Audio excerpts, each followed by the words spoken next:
I love Sonic Team. They're responsible for some of Sega's greatest titles, including the franchise they're named after, of course. Good old Sonic. With the sheer amount of Sonic titles the division has worked on, it's easy to forget that they did other stuff as well.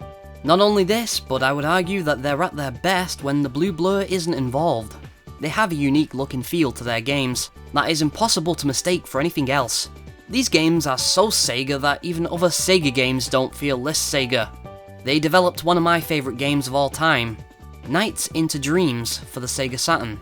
But this wasn't the only non-Sonic Sonic Team title to grace the system. There was another, released in 1998, right near the end of the Saturn's lifespan.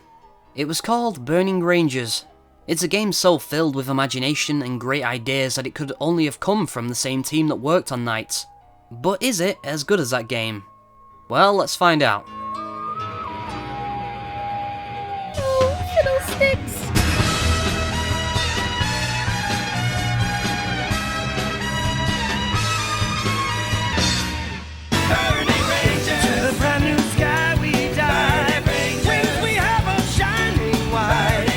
The game is about a team of firefighters in space. Oh wait, I said that wrong. What I meant to say is, in space! There you go. Named the Burning Rangers, who arrive on the scene of man-made disasters to evacuate civilians and to put out fires with lasers. The object is to get through the stage as quickly as possible, while saving as many people as possible, and keeping the limit low. The limit is the current heat and pressure of the area. Each time it goes up by 20%, a series of explosions are triggered, right underneath your feet. Ow! Yes, it's always underneath your feet, as if the fire has a grudge against you or something. Explosions also happen at random intervals during the stage, when you hear a shooting sound. You can press down just before this happens to perform an emergency backflip. However, your timing has to be pretty precise, otherwise you just turn around instead. You can combat the blaze with your laser, as I've already mentioned. You have a bar in the bottom left that you can charge by holding down the fire button. If you let it go before it's full, you fire a weak blast that turns the flames into crystals. You need these crystals as they act as your health. If you get hurt, you lose all the crystals. Similar to rings in Sonic. You also need them to transport survivors when you come across them. You need at least 5 crystals to make a rescue, with the game taking another 5 if you have them. But going back to your laser, if you let go of the button when the bar is full, you fire a charged shot. This destroys the flames instantly, but also the crystals too. So there's a careful balance you need to maintain here. Extinguishing flames also reduces your limit percentage too, so it's always good to blow up any fires you see if you don't plan on collecting the crystals. One of the other key tools the Rangers have is their jetpacks. You can jump and perform all kind of aerial maneuvers, depending on the direction you're pressing. I really like the evasion roll here, which is really good for avoiding projectiles. However, it can take some getting used to. If you want to use the double jump, you press jump twice, but if you're holding the wrong direction, you'll do something else. This makes ascending floors overly difficult at times. The flying is just awesome though, and when you get a good feel for it, you can do some great stuff. There are other sections where your boost will be changed slightly, such as when you're underwater, or in 0G. The swimming controls make sense. You press one button to go up and another to go down. The 0G controls make absolutely no sense though. Here you're only able to go down. If you want to go up, you have to just wait. What makes it worse is that to go down you have to press jump. So yeah, the button that goes up at any other time now goes down. Wrap your head around that one. So flames are your main enemy in this game, as you'd expect from a game about firefighters. But there are other obstacles. There's different kinds of flames. There's the blue flames, which takes more damage, and the green dancing flames that throw fireballs at you. This may or may not make them sentient, I don't know. There are other hazards though, such as malfunctioning robots. Why are these things always attacking the firefighters? That seems like a huge defect. There are also end stage bosses. You might be wondering how the game I've been describing has boss fights, but it does, and they tend to tie into the stage's standalone plot. The interesting thing about this game is that it's about saving lives as opposed to taking lives. This was producer Yuji Naka's intention while working on this. With so many games about killing, he wanted to make a game where you rescue people. If you think about it, Naka was ahead of his time with that sentiment. Games these days are even more focused on killing, so I think this aspect lends Burning Rangers a timeless appeal, at least as far as its story is concerned. We'll get into the graphics later. I think the narrative of this game is underappreciated in its simplicity, so let's delve into the one-off story of Burning Rangers. Yeah, kind of a shame this game never got any sequels or side material, because it truly is an interesting universe. You can play through the story with two protagonists, the male, Shou Amabane, and the female, Tillis. Both play identically but have different dialogue throughout the story. My name is Shou. What's yours? I'm Neil. Glad to meet you, Shou. Aren't you hot? What a brat. Kinda reminds me of myself. I'm Tillis. I'm Neil. Do you have a boyfriend? My, you're a slick one, eh? You remind me of someone. The game throws you right into the action, without much exposition on the characters or universe. A lot of it is actually contained within the manual.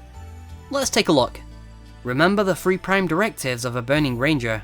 Save human life, protect our future, keep hope alive. Let's hope there isn't a classified 4th one. A recurring theme in this story is humans creating their own disasters. All the fires and hazards in this game are the result of leaping into new technologies and unfamiliar areas of science. In the first mission alone, we have a giant mutated plant taking over a facility. More examples can be found in the backstories of characters. Tillis was experimented on by the government in order to become a super athlete. So what we have here is a dark future with technology run amok. Even fire, an element of nature, doesn't escape a technological twist. It's green, blue, and altogether unfamiliar. It's easy to see why the loss of hope would be a real danger in this universe, and why it's placed in the prime directives. I'll explain why. Would you want to spend long periods of time in cramped facilities like these? You'd go space crazy. It's only fitting that one of your allies in the game turns out to be a dolphin, confined to a highly advanced aquarium. He is appropriately freed at the end of the mission when the facility is destroyed. That's right, it's the conflict of nature versus science and technology. The final mission of this game continues this trend only with much higher stakes. The mission takes an unexpected twist when the ship you're on goes into lockdown, and you're contacted by a girl aboard the ship named Iria Klein. She tells you that she was put into the ship's hypersleep at the age of 16 because of an incurable disease.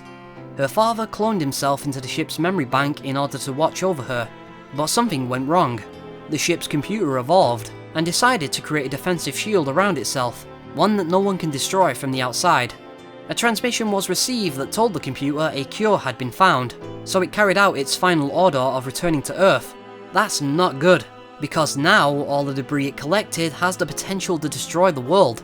It all comes back to humans playing with technology they don't fully understand to better their own lives. Iria Klein is a girl trapped in a highly advanced technological coffin of her father's creation. The final boss turns out to be the ship's last attempt at self-preservation. And wow, this is a fantastic boss fight. Possibly one of my favourites from a video game. It's almost demonic.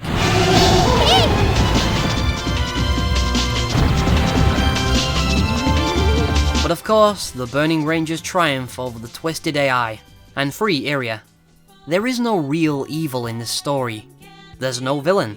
It's just creations that were meant to keep people safe, ending up as bigger threats themselves. Humans creating their own destruction, in a sense. That's quite interesting for a Sega Saturn game. I love the end credits as well.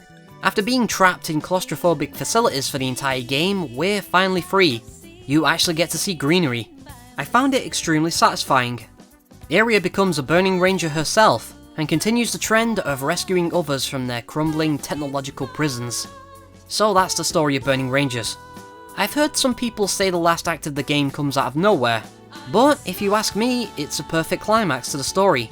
But we're not done yet, because we've still yet to go over the entire cast of characters. Let's start with the 2 playable characters, Shou and Tillis. Since they have to go through the same missions and make the same decisions, they aren't too different in terms of personality. Both are Boy Scouts who become Burning Rangers because of a childhood incident. I prefer Tillis because she's adorably sweet and is really cute. Yes, I am very shallow. But seriously, Tillis just puts a smile on my face. Her voice acting isn't too great. It's cheesy and stilted, but it kind of works for this game. Go rescue the workers. Okay, leave the rescue to me, big guy. Also, she's the only one who can talk to dolphins. Thank you. I'll take care of the rest. She can talk to dolphins! I'm ready. If that doesn't make her the coolest character, I don't know what will. Hey Sachi, are you cute enough to talk to dolphins? Yes! Wait, what? You can? What's this one saying then? I think he's saying, Snickety, you read too much into old Sega Saturn games. I knew you couldn't speak dolphin. Next we have Chris Parton, who is your navigator throughout much of the game. She gives you directions, and you can even call her up if you get lost during a stage. In front of you and towards the left. Her advice is sometimes wrong though, or downright useless. I cannot access the map of the area you are in. Another problem I had with this character is that her voice acting is so flat and emotionless all the time. Those robots are programmed to work on the exterior walls, so why is it here? She sounds like she's only paying half of her attention. Maybe that's why she's wrong a lot. Chris, you suck. I think the navigation could use some improvements if I'm honest. Hello, I'm your navigator Sachiko, and I'll be making sure you don't get lost and end up in a fiery demise. Go left! Oh, no! Go right! Go right! Turn back! That's a dead end! I think. Up ahead is a giant plant boss. Good luck, okay? Oh, wait. No. Actually, you're on the wrong side of the facility. I was reading the map the wrong way round. I'm so sorry. These small mistakes happen sometimes. You're kidding, right? That's not a small mistake, Sachi. The man might die. Okay, I just need a moment to figure this out. The man doesn't have a moment, Sachi. The place is about to burst into flames. Oh, this is too much stress. I don't want to do this job anymore. It's scary. Why did you make me the navigator? Well, excuse me for having faith in your abilities, Sachi. I thought I would give you a promotion for all the hard work you've been doing around the game library.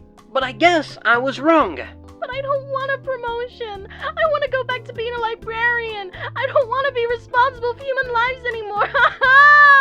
Calm down, Sachi. Oh, fucking hell. I'll just burn alive then. We also have Big Landman, which is a totally rad name, by the way, and Reed Phoenix, who gives Shou a hard time for being a rookie. Shou, out of my way. What are you doing? I can't believe you still move like a rookie. You're treating me like a child. These characters aren't selectable unless you put in a password. These can be found from emails you get when rescuing survivors. You can unlock a lot of interesting stuff with the game's password system, including the ability to rescue Clarice and Elliot. Yeah, the kids from Knights. I don't know how they got aboard his ship in the future. You can also rescue Yuji Naka and a bunch of other Sonic Team staff. This extra stuff is all you have to amuse yourself when you finish the game, since it's not that long. So a single playthrough will take you about 2 hours on your first try. When you beat the game, the stages are randomized. The locations of victims are different, and so are certain rooms. It's a really nice way to make up for the short length. There are 108 people to rescue in the entire game, many of which have fun emails that they send you. I was really surprised by how much there is to play around with. This game is, dare I say, a blast. Oh, I get it. Oh, you like what I did there, Sachi? No. Oh. Shouldn't you be working? This game feels like it could have made for a great anime series, or Saturday morning cartoon show. I especially enjoy the music. It's wonderfully cheesy and awesome.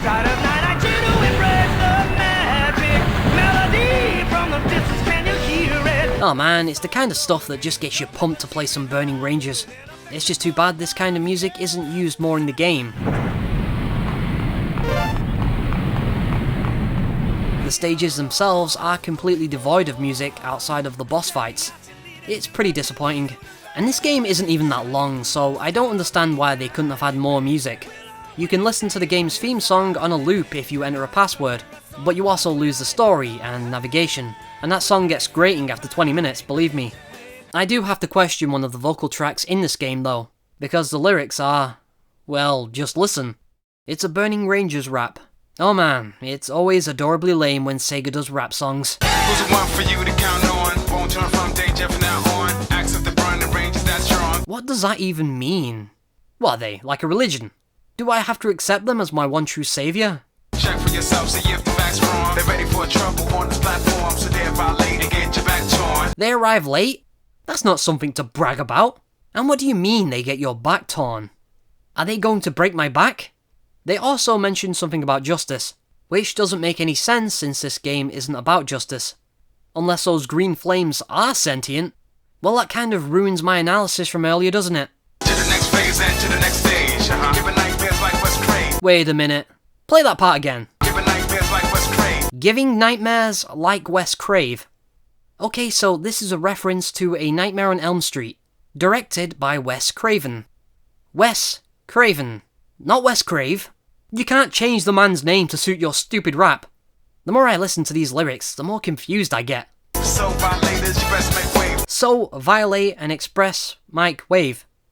The hell does that mean? The Rangers have nothing to hide, so as they fight, they stand side by side. For what's right, attacking with pride, protecting the people from all sorts of evil. Again, what evil do the Rangers fight in this game?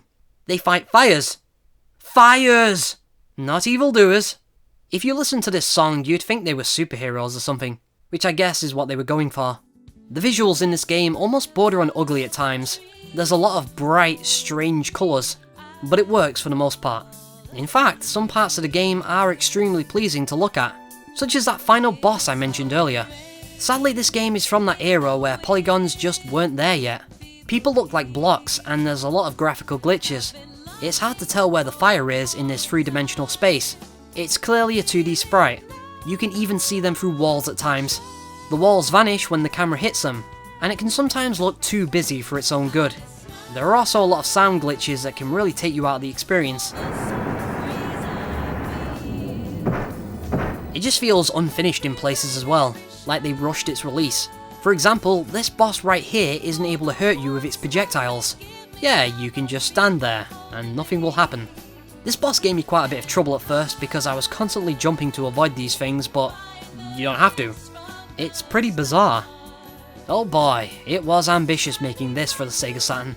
The environments are huge and there's just so much going on in the visuals. I think this would have worked better on Dreamcast. I have a lot of problems with it, but I love this game. It's such a unique experience and totally worth owning. It's quite rare, however, and it's unlikely it'll ever get a HD re-release like Nights did. It truly is a spiritual successor to Nights into Dreams. I love the optimism this game has. Tillis, you have to promise me you'll come back and give me your autograph. I promise. I'll be waiting for you. I'll be waiting till you come back. What have I gotten myself into? I can't break my promise with him. So what happened to Sonic Team? I know they still make Sonic games, but not wacky stuff like this. Well, a lot of it owes to one man, who I already mentioned earlier, Yuji Naka. He was the producer, programmer and production lead on many of the early Sonic Team games. He left Sega in 2006 to head his own studio, called Prop. So maybe his Prop games continue the stylings of classic Sonic Team. Well, that's what I'll be looking into pretty soon. And yeah, I am talking about the troubled development that was Rodea the Sky Soldier. Until next time, I've been SnicketySlice. I hope you've enjoyed. Hit the deck, Sachi!